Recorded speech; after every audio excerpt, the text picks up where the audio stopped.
حکایت ازدواج‌های حاتم طایی با پری دریایی و دختر خرس. در زمان قدیم سلطانی بود به نام حاتم طایی. یک روز وقتی از شکار برمیگشت دید جوانی مثل ماه شب 14 توی بیابان در خاک میغلطد و ناله میکند. رفت بالای سر او پرسید چه شده؟ جوان گفت برای چه میپرسی؟ گفت میخواهم کمکت کنم. جوان گفت ای برادر عزیز، من پسر سلطان شام هستم. یک روز عکس دختر بازرگانی را دیدم و عاشق او شدم. دست از تاج و سلطنت شستم و به خواستگاری او آمدم. دیدم هزارها هزار مثل من خاکستر نشین دارد. دختر از خاکسترها سوالهایی میپرسد که هیچ کس نمیتواند جواب دهد. حاتم گفت بلند شو ای جوان، من به خاطر خدا به تو کمک میکنم. بعد جوان را که اسم او احمد بود از روی خاک بلند کرد، برد به شهر خودش. پس از 3 روز با احمد حرکت کردند به سمت شهر شاه‌آباد. وارد شهر شاه‌آباد که شدند، غلامان ملکه آنها را به مهمانخانه بردند. هر کس وارد آن شهر می شد، غلامان به او غذا و بعد یک بشقاب زر می دادند. حاتم و احمد وقتی وارد مهمانخانه شدند، گفتند ما غذا نمی خوریم، زر هم نمی خواهیم. خبر برای ملکه بردند که 2 نفر آمدند، نه غذا می‌خورند و نه زر می‌گیرند. ملکه آنها را خواست و از پشت پرده علت کار آنها را پرسید. حاتم گفت ما خواستگار هستیم و تا شما قول ازدواج به ما ندهید دست به سفره نمی‌زنیم. دختر گفت من یک سوال دارم، هر کس جواب سوالم را بدهد من از آن او هستم. حاتم قبول کرد که جواب سوال او را پیدا کند. قرار شد بعد از نهار ملکه سوال خود را بپرسد. وقتی نهار را خوردند دختر گفت شخصی هست که روزی 3 بار فریاد می کشد. یک بار دیدم، بار دیگر هوسه. ببینید چه دیده که این را می گوید. حاتم گفت بسیار خوب، من می روم. احمد پیش شما باشد. من به خاطر خدا به او قول دادم دست شما را در دست او بگذارم. دختر گفت تا زنده است در مهمانخانه من از او پذیرایی می شود. احمد اتاقی در کاروانسرا اجاره کرد و موقع غذا خوردن به میهمانخانه می رفت. روزی 5 اشرفی هم پول به او می دادند. حاتم از دروازه شهر بیرون آمد و بعد از 2 شبانه روز راهپیمایی رسید به جایی که دید گرگی آهویی را شکار کرده. آهو به او التماس می کند به من رحم کن. حاتم به گرگ نهیب زد که مگر از خدا نمی ترسی؟ گرگ گفت اگر من آهو را رها کنم تو شکم مرا سیر می کنی؟ حاتم گفت بله. گرگ آهو را رها کرد. بعد به حاتم گفت من گرسنه‌ام. حاتم گفت من اینجا گوشت ندارم، از کجای بدنم ببرم و بدهم تو بخوری؟ گرگ گفت از رانت. حاتم کارد کشید و قسمتی از ران خود را برید و انداخت جلوی گرگ. او هم گوشت را خورد و رفت. حاتم از شدت درد بیهوش شد. در این موقع 2 شغال نر و ماده آمدند. نره گفت این حاتم طایی است. آن گرگ و آهو هم اجنه بودند. می‌خواستند کاری کنند که حاتم به دست خودش را ناکار کند. شغال نر به شغال ماده گفت تو باردار هستی، همینجا بمان تا من بروم و دوای درد حاتم را که مغز طاووسی در مازندران است بیاورم. شغال نر تا شب خود را به مازندران رساند و کله طاووس را کند و فردا ظهر خود را به حاتم رساند. مغز کله طاووس را در آوردند و روی زخم حاتم گذاشتند. بعد از ساعتی حاتم به هوش آمد. دید یک جفت شغال بالای سر او ایستاده‌اند تا آفتاب روی او نتابد. حاتم به آنها گفت من چطور محبت‌های شما را جبران کنم؟ شغال نر گفت این دور و بر چند تا کفتار هست که هر وقت خدا به ما بچه می‌دهد می‌آیند و آنها را می‌خورند. حاتم گفت مرا پیش آنها ببرید. شاید کاری کردم که آنها دیگر به بچه‌های شما دست نزدند. حاتم را بردند جایی که کفتارها بودند. حاتم به کفتارها گفت من از شما خواهش می‌کنم که بچه‌های این شغال را نخورید. گفتند پس ما برای غذایمان چه کار کنیم؟ شغال نر به پشت سر حاتم ایستاده بود. گفت ما خوراک 2 ماه شما را به گردن می‌گیریم. کفتارها قبول کردند. حاتم با شغالها ودا کرد و به راه خود ادامه داد. رفت تا تشنه و گرسنه شد. توی بیابان چیزی برای خوردن پیدا نمی شد. در این موقع پیرمردی ریش سفید پیدا شد. یک کوزه آب و یک قرص نان در دست داشت. آن را به حاتم داد و بعد گفت قدری که جلوتر رفتی میرسی به یک دوراهی. هر دو راه به کوه قاف میرسد. راه دست راست نزدیک اما پر از خطر است. راه دست چپ دور اما بی خطر است. حاتم از راه دست راست رفت. یه وقت دید یک گله خرس دور او را گرفتند. خرس‌ها حاتم را بردند پیش پادشاه خودشان.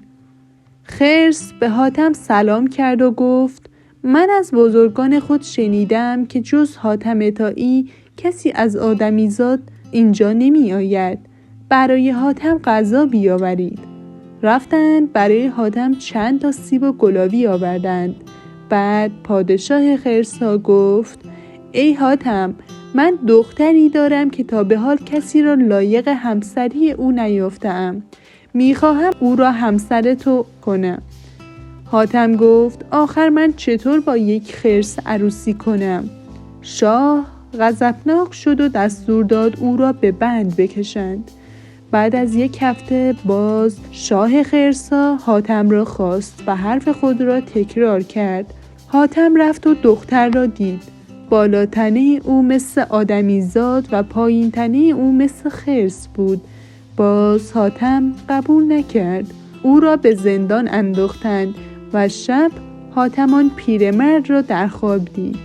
پیرمرد گفت ای حاتم هیچ چاره‌ای نداری جز عروسی با دختر خرس. تو قبول کن بقیه آن با من. بعد از 1 هفته باز پادشاه خرس‌ها حاتم را خواست و حرف خود را تکرار کرد. حاتم پذیرفت و 1 ماه گذشت. حاتم کم کم دختر را راضی کرد که پدر او به او رخصت رفتن بدهد. دختر خرس گفت قول بده که دوباره برگردی پیش من. حاتم قول داد. دختر پیش پدرش رفت و رضایت او را گرفت. بعد 1 مهره از گردنبندش درآورد و داد به حاتم و گفت ای حاتم این مهره را پیش خودت نگه دار. تو را از زهر جانوران و آتش و دریا حفظ می کند.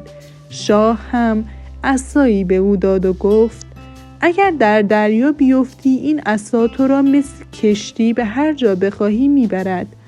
حاتم رفت تا رسید به یک چشمه آب.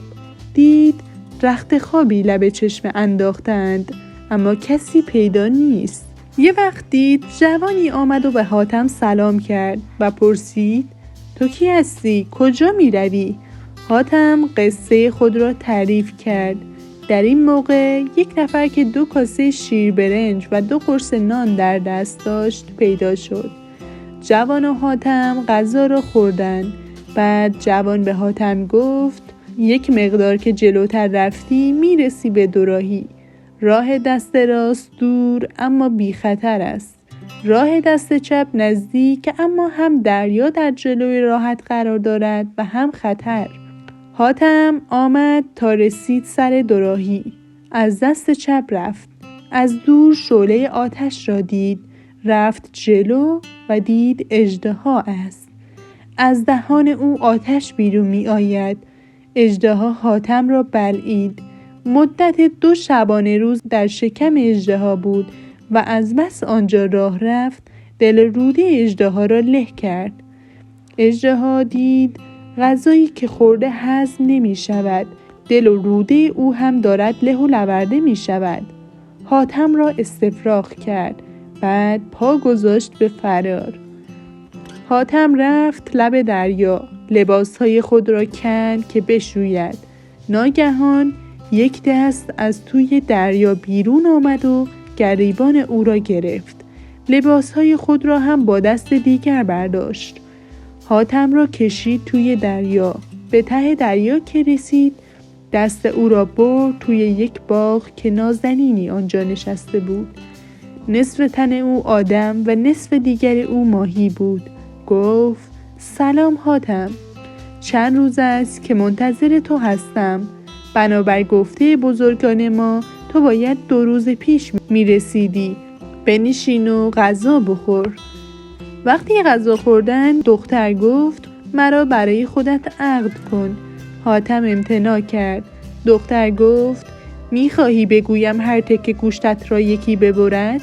حاتم ناچار پیشنهاد دختر را قبول کرد. 3 روز آنجا بود. عبد به دختر گفت برای انجام کاری این همه خطر را به جان خریدم و باید بروم. دختر گفت اگر قول می دهی که برگردی پیش من قبول می کنم. حاتم قول داد و بعد دختر حاتم را پیش خود نشاند و رساند به آن طرف دریا و گفت همین راه را که بروی می رسی به کوه قاف. حاتم 2 روز در راه بود تا رسید به پای کوه. دید آنجا چشمه آبی است و درخت‌های سبز قشنگ دورش. پیرمرد درویشی آنجا نشسته بود و حاتم سلام کرد. درویش جواب سلام او را داد و گفت به چه جرأت و قدرت و برای چه کاری اینجا آمده ای؟ حاتم گفت به قدرت خدا آمدم تا بدانم صدایی که میگوید یک بار دیدم بار دیگر هوس چیست. درویش گفت اما جان به در نمیبری. یک وقت حاتم دید از جانب غیب سفره‌ای پهن شد و طعام حاضر شد. نشستند به شام خوردن. صبح درویش به حاتم گفت هرچه میگویم خوب گوش کن و انجام بده وگرنه تا ابد در طلسم میمانی. از این کوه کمی که بالا رفتی یک نازنین دختر از آب بیرون می آید. دست تو را میگیرد و میکشد توی باغ. وارد آن باغ که شدی به اندازه 1000 تا دختر دور تو را میگیرد. هر کدام یک جور غمزه می آید. اگر به هیچ کدام اعتنا نکردی قصر جلوی نظرت نمودار می شود. وارد قصر می شوی. تختی از زبرجد آنجا گذاشتند. عکسی به دیوار است. یک دختر توی آن عکس است که یک تاج از یاقوت سرخ بر سر او است. پایت را روی تخت می‌گذاری و عکس می‌شود یک دختر. می‌آید جلوی تو و دست به سینه می‌ایستد. یک نقاب هم روی صورت او انداخته. هر وقت تماشا کردن تو تمام شود دست او را می‌گیری و می‌رسی به آن جایی که می‌خواهی و آن شخص را می‌بینی. اگر تا 10 سال هم به او دست نزنی او همانطور می ایستد. حاتم دست پیرمرد را بوسید و با او ودا کرد و راه افتاد. همانطور که پیرمرد گفته بود رفتار کرد تا جایی که عکس تبدیل به دختر شد و آمد جلوی حاتم ایستاد. حاتم نقاب چهره او را کنار زد و دید اگر تمام نقاشان عالم جمع شوند حلقه یک چشم او را نمیتوانند بکشند. 3 روز حاتم محو تماشای دختر بود. شبها چراغ از جانب غیب روشن میشد و نازنینان می آمدند. شروع می کردند به رقصیدن. روز 3 حاتم به خودش آمد و گفت اگر یک عمر هم بنشینی از تماشا کردن سیر نمی شوی. احمد بیچاره هم در غم فراق مانده است. دست دختر را گرفت و در این موقع یک نفر از زیر تخت بیرون آمد و لگدی به حاتم زد که ای خیره سر چه می کنی؟ حاتم بیهوش شد. وقتی به هوش آمد دید در یک بیابان بی آب و علف افتاده. صدایی به گوش او خورد: یک بار دیدم، بار دیگر هوس است. رفت دنبال صدا. 2 شبانه روز راه می رفت تا رسید به جایی که پیرمردی نشسته بود. لب جو ناله می کرد. سلام کرد و گفت: ای پیرمرد، چه دیدی که بار دیگر هوس است؟ پیرمرد گفت: من عاشق دختری بودم. او از من بیضه مروارید خواست. دنبال آن تا کوه قاف آمدم که یک دفعه نازنینی مرا به باغی کشید. هزاران هزار نازنین دور مرا گرفتند و هر کدام یک جور غمزه آمدند. من به طرف یکی از آنها دست دراز کردم که یک دفعه دختری که توی عکس بود و تاج یاقوت بر سر داشت جلو آمد و یک کشیده به گوش من زد و گفت: دور شو. 7 سال بیهوش بودم. وقتی به هوش آمدم خود را در این بیابان دیدم. هرچه می گردم راهی پیدا نمی کنم. حاتم گفت: اگر قول بدهی که دیگر دست به آن نازنینان دراز نکنی، من تو را به آنجا می برم. حاتم او را برد به باغچه. گفت: این همان جایی است که آن نازنین از توی دریا بیرون می آید و تو را می برد. پیرمرد از او تشکر کرد. حاتم با او ودا کرد و به راه افتاد. آمد تا رسید لب دریا. دید دختر ماهی آنجا نشسته. به او گفت: من باید بروم. نشانی خود را می دهم. اگر خواستی در خشکی زندگی کنی بیا پیش من. دختر ماهی قبول کرد و با هم ودا کردند و حاتم به راه افتاد تا رسید پیش جوان درویش و یک شب پیش او ماند. بعد راه افتاد تا رسید به دختر خرس. 1 ماه پیش دختر خرس ماند و هنگام عزیمت گفت: اگر خواستی میان آدم ها زندگی کنی، قاصد میفرستم که پیش من بیایی. دختر قبول کرد. حاتم از او خداحافظی کرد و سر راه کفتارها را دید که به قول خودشان وفا کرده بودند. حاتم رفت تا رسید به شغالها. یک شب پیش آنها ماند. دید 3-4 تا بچه شغال هم آنجاست. از اینکه بچه دار شده بودند خوشحال شد. با آنها هم ودا کرد. آمد تا رسید به شاه‌آباد. احمد را در کاروانسرا پیدا کرد و با هم رفتند پیش ملکه. ملکه از پشت پرده به حاتم گفت: من همان روز اول میخواستم امر شما را انجام دهم، اما به خاطر مردم نتوانستم، چون عهد کرده بودم که مرد اختیار نکنم. حالا من از آن تو هستم. حاتم ملکه را بخشید به احمد و 7 شبانه روز جشن گرفتند. حاتم فرستاد دنبال دختر خرس و دختر ماهی. آنها هم آمدند. به پایان این حکایت رسیدیم و ممنونم که تا اینجای ویدیو با من همراه بودید.